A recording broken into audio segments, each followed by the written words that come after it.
just released the 11th Car Trek series here on VinWiki, and I hope that you loved it, but obviously not everybody did. He has the least consistent release schedule of any of us. It was not Freddie's idea, it was my introduction of a conversation. Car Trek should have been huge. 3 of YouTube's biggest car creators finally teaming up to make the show everyone had been asking for. It was basically Top Gear, but on YouTube with cheaper cars and real breakdowns. And when the first season dropped, people loved it. The views were there, the hype was real, fans were already asking when the next season was coming, but somewhere along the way, things changed. The episodes kept coming, 11 seasons worth, but you could feel the energy shift. Comments that used to be excited started pointing out problems. The production felt rough, and the chemistry felt forced. Views weren't what they used to be, and then you step back and realize this show that had everything going for it never really became what people hoped it would be. So what happened? How do 3 massive creators working with a proven format that people already love end up with a show that just doesn't quite land? Turns out, the answer has less to do with Car Trek itself and way more to do with what's been happening to car TV as a whole. Because while Car Trek was struggling to find its footing, the entire world of traditional car shows was quietly falling apart. And that's the real story here.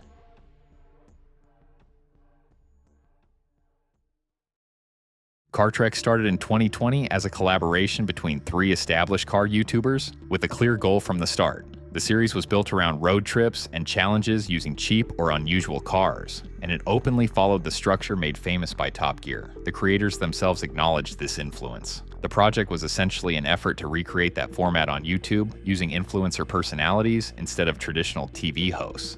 The concept worked early on because it matched what online car audiences wanted at the time. Viewers were already familiar with the creators and their individual styles, so bringing them together felt like a logical next step. The low-budget cars, frequent breakdowns, and unscripted problems gave the show a sense of realism. It showed that a group of independent creators, backed by a sponsor rather than a TV network, could produce something close to a full-scale car show. Early episodes performed well, often reaching high view counts and trending on YouTube. However, the project had clear limits. While Car Trek gained strong traction within the YouTube car community, it never expanded beyond that space. As more seasons were released, weaknesses became easier to spot. Repeating a TV-style format in an influencer-driven environment proved difficult to sustain. The structure that made the show recognizable also made it rigid, and over time, the gap between a TV production model and YouTube content became more noticeable.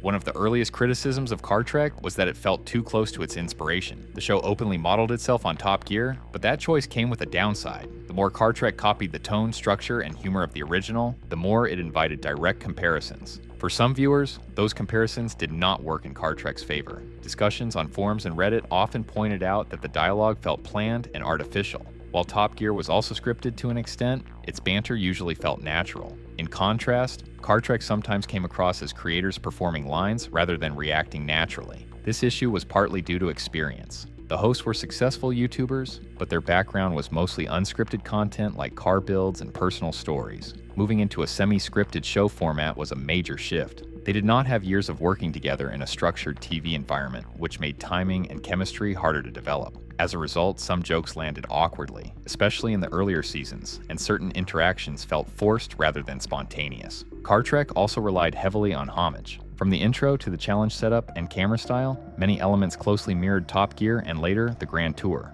While this pleased viewers who missed those shows, it also led to criticism that Car Trek lacked its own identity. Even fans of the series questioned whether the imitation went too far. By focusing more on recreating a familiar formula than building something distinct, Car Trek limited its ability to feel fresh. Without the same writing depth or production polish, the result sometimes felt like a simplified version of the shows it was trying to honor.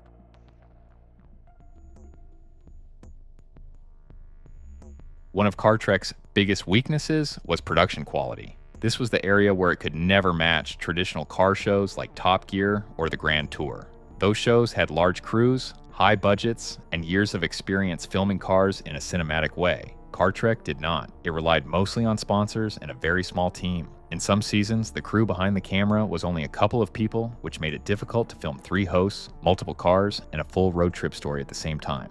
Early on, viewers were forgiving because expectations were different. But as the series went on, the gaps became more noticeable. By Series 11 in 2025, many fans openly criticized the drop in quality. Comments pointed out poor sound, weak editing, and storylines that felt forced. Some viewers also mentioned the lack of narration, which made episodes feel disjointed and harder to follow. Compared to the smooth pacing and structure of TV car shows, Car Trek started to feel rough and unfinished. Part of this came down to limited resources. Members of the team later admitted that production had been scaled back and that new editors were still finding their footing. Episodes were also released late and in pieces, which suggested post-production issues. Without a fixed schedule or strong production pipeline, consistency suffered. As Car Trek tried to raise the stakes with bigger locations and more expensive cars, the problem became worse. Those ideas required more money and tighter execution, but the budget stayed the same. Some fans even felt the show worked better when it focused on cheap, broken cars and simpler trips. When it aimed for spectacle, it highlighted the difference between a YouTube production and a full TV show. In the end, Car Trek was caught in a difficult position. It needed to feel large and polished to meet expectations set by its inspirations, but it never had the tools to fully deliver that.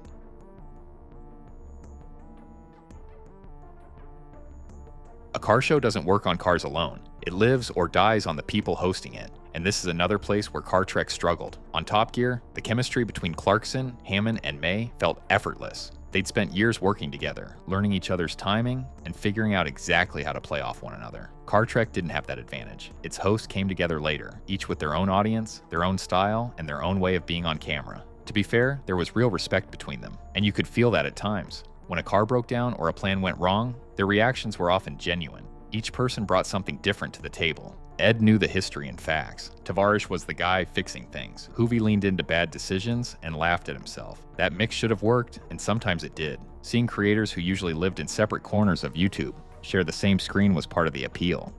The problem was consistency. The chemistry came and went. Long gaps between seasons didn't help because every time the show came back, it felt like they had to warm up all over again. On top of that, acting out planned scenes is very different from talking naturally in a vlog. When the writing was strong, things flowed. When it wasn't, the awkwardness showed, and it was hard to ignore that these were YouTubers trying to step into TV host roles. There was also the audience factor. Viewers usually follow creators for very specific reasons, and not everyone liked all three hosts equally. Some people tuned in for one and just tolerated the others. That's fine for solo channels, but in a group show, it can hold things back. So while the hosts clearly cared about the project and loved cars, the show didn't always feel smooth. When their excitement felt natural, Car Trek worked. When it leaned too much on staged moments, the gap between online creators and experienced TV presenters became obvious.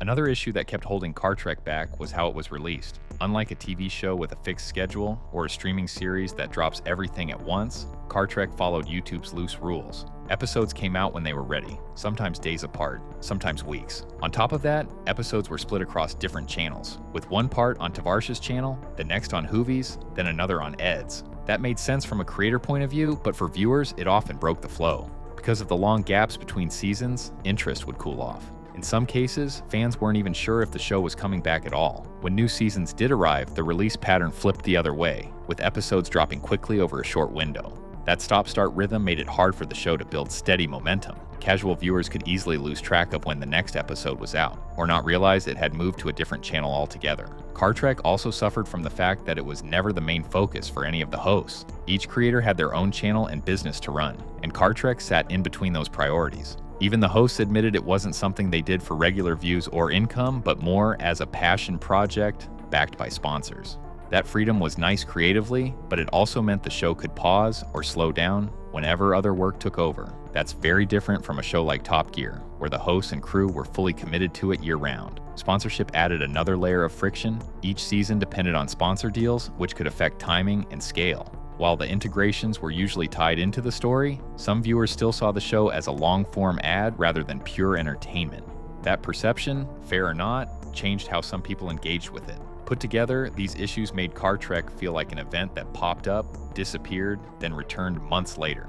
It would spike in attention when a new series dropped, then fade from discussion again. That kept it firmly in niche territory, enjoyable for dedicated fans, but difficult to grow into something bigger or more consistent over time.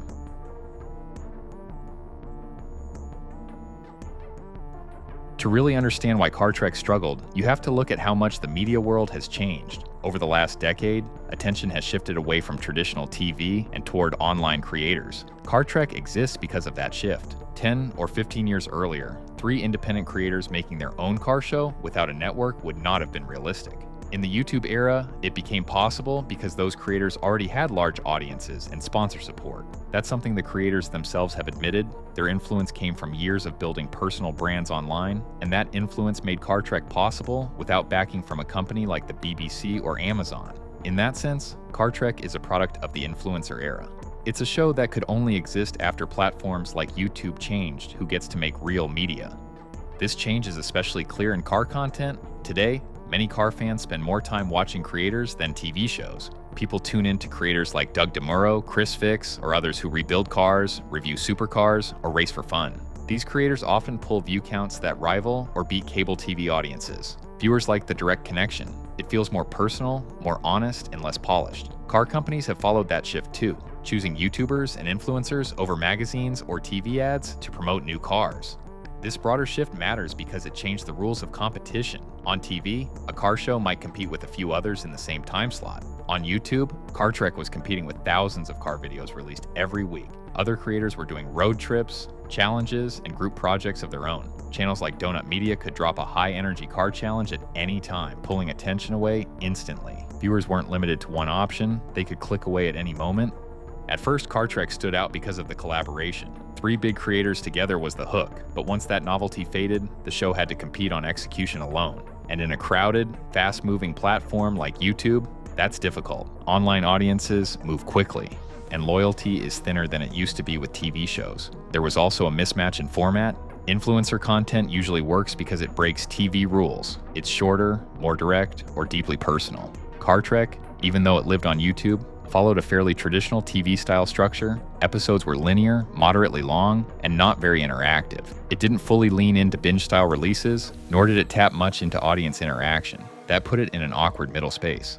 Younger viewers who are used to fast, personal content may have found it slow or old-fashioned. Older viewers who might enjoy a Top Gear-style show may not have been looking for it on YouTube at all. So Car Trek ended up trying to serve 2 audiences at once, without fully satisfying either. In short, Car Trek wasn't just competing with old TV shows, it was competing with the entire influencer ecosystem it was born from. And in that environment, being good wasn't always enough to stay relevant for long.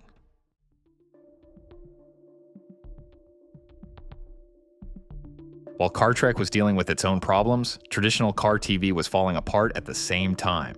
That's important because it suggests the issue wasn't just Car Trek, it was the format itself. After Jeremy Clarkson left Top Gear in 2015, the show never really recovered. The BBC tried rotating new hosts in and out, but ratings kept dropping and the show felt directionless. By 2023, things effectively ended after a serious crash involving Freddie Flintoff, and the BBC quietly put the show on pause with no real plan to bring it back. For a show that once dominated global car culture, that was a clear end-of-era moment. The numbers tell the story. At its peak, Top Gear pulled in millions of viewers every week in the UK and hundreds of millions worldwide. By the end, that audience had shrunk dramatically. Some of that was down to losing the original trio, but a lot of it was bigger than that. Live TV itself was losing viewers as people moved to streaming and online platforms. Even the Grand Tour couldn't escape this trend. Despite huge budgets and the same famous trio, interest slowly faded. The show dropped its studio format, shifted to occasional specials, and eventually wrapped up altogether. The hosts themselves admitted they were done and didn't want to drag it out any longer. When even that version of the formula couldn't sustain momentum, it was a strong signal that audiences were ready to move on. What this really shows is that the classic car show format had run its course. The mix of car reviews, scripted adventures, and banter worked incredibly well for a long time, but repetition caught up with it. Viewers had seen every version of the joke, every type of challenge, every kind of road trip. When even the original creators struggled to keep it feeling fresh, newer versions were always going to have an uphill battle.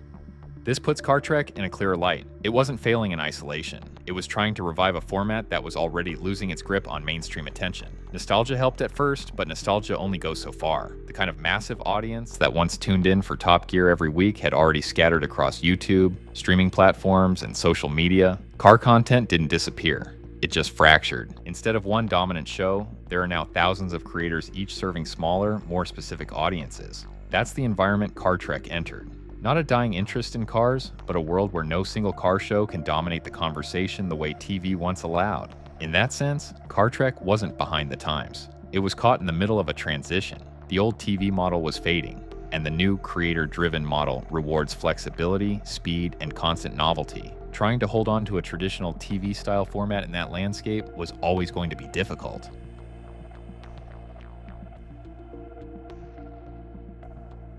Car Trek was an ambitious idea. It tried to bring together the influencer world with the structure of a classic TV car show. It didn't turn into the huge cultural moment some people expected, but it wasn't pointless either. The show entertained a loyal audience and proved that YouTubers can pull together a full, multi-episode series without a network behind them. At its best, it was genuinely fun and tapped into nostalgia that a lot of car fans still feel. At the same time, its problems became harder to ignore over time. Timing also worked against it. Car Trek came out during a major shift in how people watch content. Influencers were rising fast, and traditional TV-style shows were losing ground. That meant simply recreating something like Top Gear on YouTube was never going to be enough. Calling Car Trek a total failure would be unfair. 11 seasons is not nothing, and many viewers genuinely enjoyed it.